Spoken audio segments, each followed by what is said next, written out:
Live webinars. Live webinars involve actual live presentations in front of the camera. You're going to be talking about a very narrow range of topics. The seminar is very specific in terms of subject matter. What makes this different is that you're using a free-form approach. You just rehearse what you're going to talk about in terms of talking points, but everything else is up to the crowd. People will show up and view you on their computers. They then type in their questions, and you'll answer these in real time. These live webinars are one-time events. However, you can set up an option where you can record the live webinar for viewing at a later date by people who have paid to view the original. Appointments are set up for only one time. These can only be viewed when you're talking, or people who couldn't show up can view the recorded version. That's it. This is supposed to be special. It's supposed to be a one-time thing. Advantages.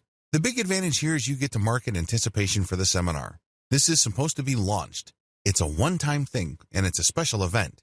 You have these things going for you. Also, when people sign up for your live webinar, it's a golden opportunity for you to sign them up to your mailing list. The form usually has an email collection component. You can use this to get more mailing list members.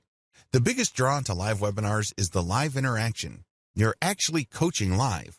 You're coaching a group of people at once. You cater to each specific audience's needs. These audiences vary, so they all have different needs. This is why people get a lot more value from live webinars. They ask questions that are most important to them. Have you ever gone to a live lecture and you get a chance to question the lecturer? It's very interesting because different crowds have different questions. This adds to the perceived value of the seminar. Every single seminar is going to be different because there are different crowds there. You actually get to charge more money for a live audience because of the impromptu and the improvisational nature of the call and response and audience dynamics involved. This is a golden opportunity to highlight your expertise.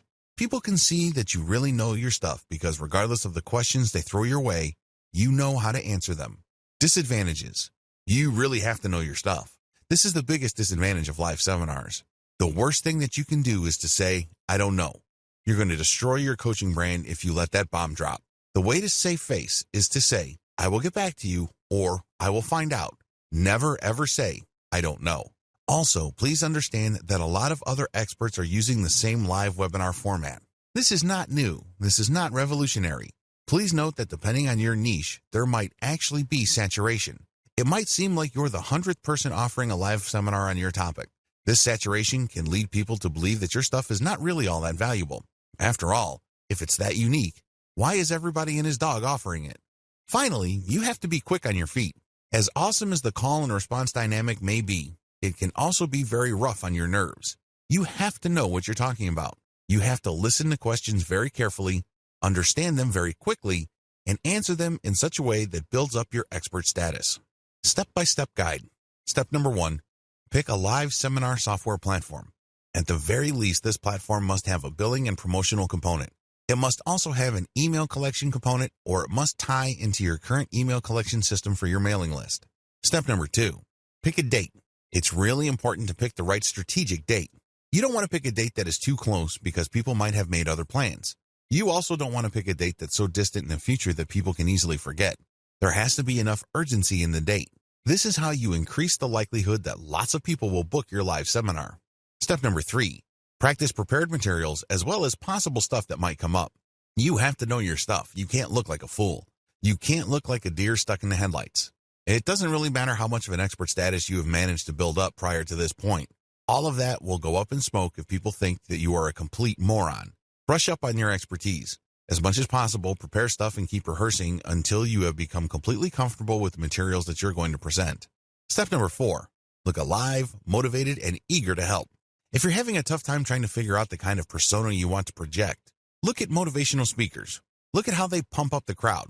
Now, I'm not saying that you should be the second coming of Tony Robbins, but you have to look lively. You don't want to look like a stiff robot.